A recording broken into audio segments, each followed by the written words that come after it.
বিসমিল্লাহির রহমানির রহিম।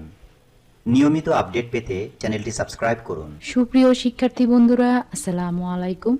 আজকের ভিডিওতে আমি নেভিগেশন মেনুতে ড্রপডাউন অ্যাড করব। যেমনটা দেখতে পাচ্ছেন, গত পর্বে আমরা এমন একটা নেভিগেশন মেনু বানিয়েছিলাম। আজকের পর্বে আমি এরকম একটা ড্রপডাউন মেনু অ্যাড করব। তাই আপনি যদি পুরো ব্যাপারটা সম্পর্কে ইন্টারেস্ট থাকেন তাহলে দেখতেই থাকেন। চলেন আমরা আমাদের পূর্বের প্রজেক্টটা ওপেন করি। সেজন্য আমাকে প্রথমে নোটপ্যাড প্লাস প্লাস ওপেন করতে হবে।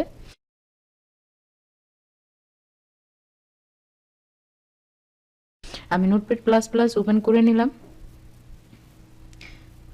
যেমনটা দেখতে পাচ্ছেন, গত পর্বে আমরা একটা নেভিগেশন মেনু বানিয়েছিলাম। যদি আপনি সেই টিউটোরিয়ালটা মিস করে থাকেন, আমি হাইলি রিকমেন্ড করছি ভিডিওটি দেখে আসার জন্য। তো আজকের ভিডিওতে আমরা ড্রপ ডাউন মেনু অ্যাড করব। ড্রপ ডাউন মেনু আপনি যে কোনো আইটেমের সাথে অ্যাড করতে পারেন। মনে করেন যে আমি মিডিয়ার সাথে ড্রপ ডাউন মেনু অ্যাড করতে চাচ্ছি। দেখেন এখানে যে আমাদের এ অ্যাট্রিবিউট এখানে শেষ হয়েছে। তো আমরা এখানে আমাদের ড্রপ ডাউন মেনুর জন্য ইউএল নিতে হবে। আপনি যদি এর আগে অর্থাৎ এর ভিতরে নেন তাহলে কিন্তু হবে না। আপনাকে যখন শেষ হবে তারপর নিতে হবে। তো এখানে এসে আমি নিব ইউএল এর স্টার্টিং ট্যাগ অ্যান্ড ইউএল এর এন্ডিং ট্যাগ। এখন নিব এলআই, তারপর নিব সেম যেভাবে আমরা আগের বার ইউএল নিয়েছিলাম। এই ইউএলটা হবে এলআই এর ভিতরে, কিন্তু এর বাইরে। হ্যাঁ, আমি মনে হয় আপনাকে বুঝাতে পেরেছি। এখানে এসে আমরা দিব হ্যাশ, আর এখানে এসে আমরা লিখে দিব অ্যাড।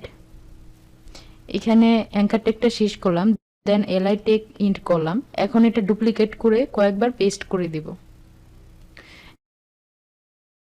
এখন আমি নেমগুলো রিনেম করে নিব। সাপোজ ডিলিট দিয়ে দিলাম,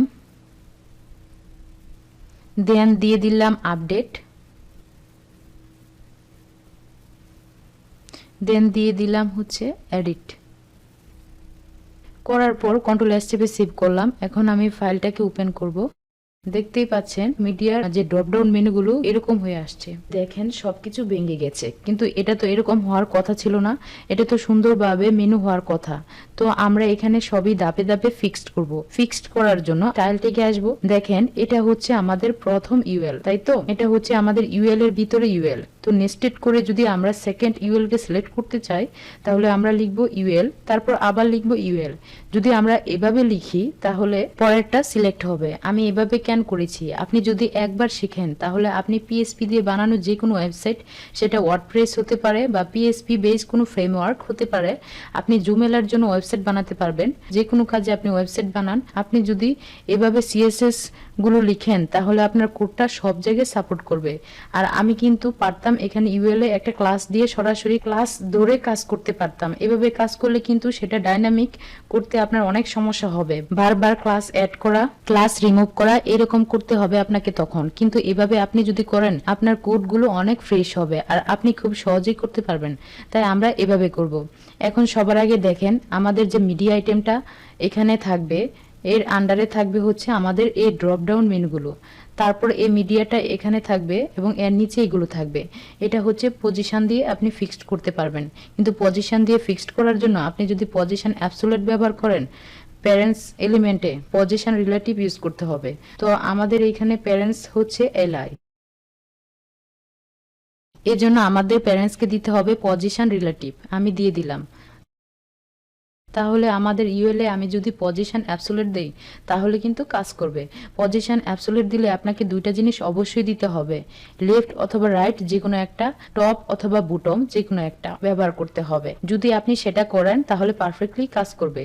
এবার যদি আমি এটাকে রিফ্রেশ করি তাহলে দেখেন এটা এরকম হলো। কিন্তু এটা পারফেক্টলি কাজ করানোর জন্য আপনাকে যেটা করতে হবে সেটা লেফট দিয়ে দিবেন।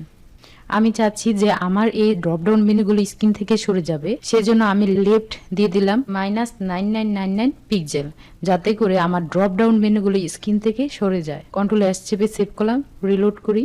দেখেন আমার কিন্তু ড্রপডাউন মেনুগুলো স্ক্রিন থেকে সরে গেছে। আমি চাচ্ছি যখন আমি মিডিয়াকে ওভার করব তখন আমার ড্রপডাউন মেনুগুলো শো করবে। ইউএল এ যেতে হবে। আমার ড্রপডাউন মেনুগুলো এলআই এর ভিতরে আছে, অর্থাৎ ইউএল এর ভিতরে। তো আমাকে যেটা লিখতে হবে, এখানে এসে ইউএল, দেন এলআই, এখানে ওভার করব এলআই এর উপরে, দেন ইউএল। যখনই আমি এটাকে ওভার করব তখন আমার লেফটটা 0 করে দাও। কন্ট্রোল এস চেপে সেভ করে রিলোড করি। দেখেন আপনারা দেখতে পাচ্ছেন যখন আমি মিডিয়াতে ওভার করতেছি তখন কিন্তু আমার ড্রপডাউন মেনুগুলো চলে আসছে, যখন আমি মিডিয়া থেকে সরে যাচ্ছি তখন কিন্তু ড্রপডাউন মেনুগুলো চলে যাচ্ছে। অর্থাৎ আমি এখানে বলে দিয়েছি যে তুমি স্ক্রিন থেকে 9999 পিক্সেল সরে যাও, আমি যখন ওভার করব তখন তুমি লেফটটাকে 0 করে দাও, ড্রপডাউন মেনুগুলো আমার স্ক্রিনে নিয়ে আসো। আবার যখন আমরা মিডিয়াতে টাচ করব তখন কিন্তু এটা আবার স্ক্রিনে ফিরে আসবে, লেফট 0 করে দিয়েছি। এখন আমরা ইউএল এর ভিতরে যে ইউএল আছে দেন এ ট্যাগ আছে তাকে সিলেক্ট করব। ড্রপ ডাউন মেনুগুলোর জন্য ইউএল দেন এ, এখানে আমি দিয়ে দিব বর্ডার রেডিয়াস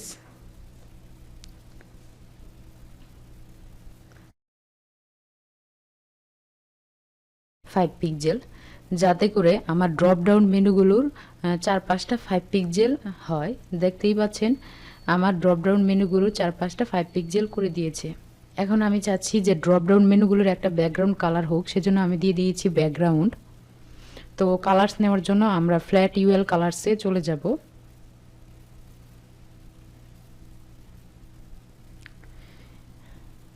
এখান থেকে আমরা এই প্যালেটটা সিলেক্ট করব। এখান থেকে আমি এই কালারটা সিলেক্ট করলাম, সিলেক্ট করার সাথে সাথে কপি হয়ে গেছে। এখন এখানে পেস্ট করে দিলাম, কন্ট্রোল এস চেপে সেভ করি, রিলোড করি। দেখেন আমার কিন্তু ড্রপ ডাউন মেনুগুলোর কালার চেঞ্জ হয়ে আসছে। এখন আমি চাচ্ছি যে ড্রপ ডাউন মেনুগুলোর বুটমগুলো কালার দেওয়ার জন্য, সেজন্য যেটা করতে হবে বর্ডার বুটম, আমি চাচ্ছি যে এটা 3 পিক্সেল সলিড। এখান থেকে আমি একটা কালার নেব, সাপোজ এই কালারটা নিলাম, কপি, এখানে পেস্ট করে দিলাম, কন্ট্রোল এস চেপে সেভ করলাম, রিলোড করি। দেখেন আমার কিন্তু বটমে 3 পিক্সেল সলিড একটা কালার চলে আসছে। এখন আমি চাচ্ছি এখানে কিন্তু ড্রপ ডাউন মেনুগুলো একটা ফিক্স সাইজ দেওয়া নাই, তো সেজন্য যেটা করতে হবে আমাকে একটা সাইজ দিতে হবে। তো সেজন্য দিতে হবে ওয়েট, আমি সাপোজ 70 পিক্সেল দিয়ে দিলাম, তাহলে সবগুলো ড্রপ ডাউন মেনুর সাইজ একই রকম আসবে। দেখতেই পাচ্ছেন আমার সবগুলো ড্রপ ডাউন মেনুগুলোর সাইজ একই রকম আসছে। এখন যদি আপনি চান যে এখানে ওভার করার সাথে সাথে ড্রপ ডাউন মেনুগুলোর কালার অন্য একটা কালার দিতে চান, সেজন্য যেটা করতে হবে ইউএল নিতে হবে, দেন ইউএল দেন এ দেন ওভার। আমি এখানে ওভার করব, যখনই আমি ওভার করব তখন তুমি ব্যাকগ্রাউন্ড কালারটা চেঞ্জ করে দেখাও, সেজন্য ব্যাকগ্রাউন্ড। এখান থেকে আমি এই কালারটা নিব, সিলেক্ট, এখানে পেস্ট করে দিলাম, কন্ট্রোল এস চেপে সেভ করলাম, রিলোড করি। দেখেন আমার কিন্তু ড্রপ ডাউন মেনুগুলোর যখনই ওভার করতেছি তখন কিন্তু কালারটা চেঞ্জ হয়ে আসতেছে। এখন আপনি যদি চান যে নেভিগেশন মেনুর মধ্যে একটা ব্যাকগ্রাউন্ড ইমেজ দেওয়ার জন্য, সেজন্য আমি গুগল থেকে সার্চ করব ব্যাকগ্রাউন্ড ইমেজ ফর ওয়েবসাইট। এখান থেকে সাপোজ আমি এই ইমেজটা সিলেক্ট করব,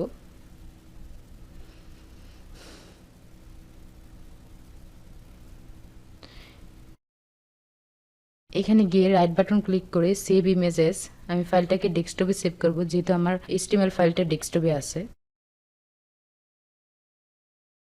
এখন আমি ফাইলটাকে রিনেম করে নিব, রিনেম, সাপোজ আমি নাম দিব হচ্ছে ডেমো।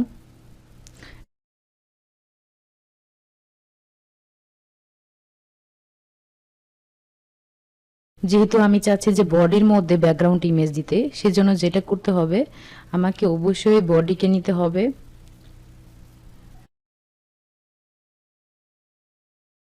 আমি বডিকে নিয়ে নিলাম।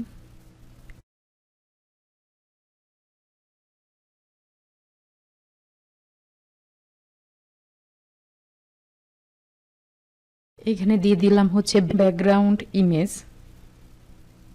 URL first bracket single colon, then এখানে ইমেজের নামটা বসিয়ে দিতে হবে। আমার ইমেজের নাম demo.jpg।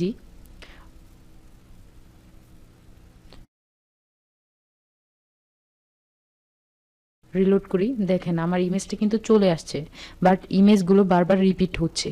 সেজন্য যেটা করতে হবে আমার এখানে এসে বলে দিতে হবে ব্যাকগ্রাউন্ড রিপিট, নো রিপিট, যাতে এটা বারবার না আসে। কন্ট্রোল এস চেপে সেভ করলাম, রিলোড করি। দেখেন আমার ইমেজটা একবার আসছে, বাট এটা ছোট সাইজ হয়ে আসছে। তো সেজন্য যেটা করতে হবে আমাকে এখানে বলে দিতে হবে ব্যাকগ্রাউন্ড সাইজ,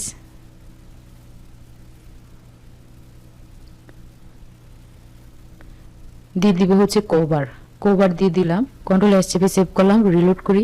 দেখেন আমার ইমেজটা কিন্তু পুরো ব্যাকগ্রাউন্ডে চলে আসছে। আশা করছি আমার ভিডিওটি আপনাদের জন্য উপকার হয়েছে। তো আজকের ক্লাস এ পর্যন্তই। সবাই ভালো থাকবেন, সুস্থ থাকবেন। আল্লাহ হাফেজ।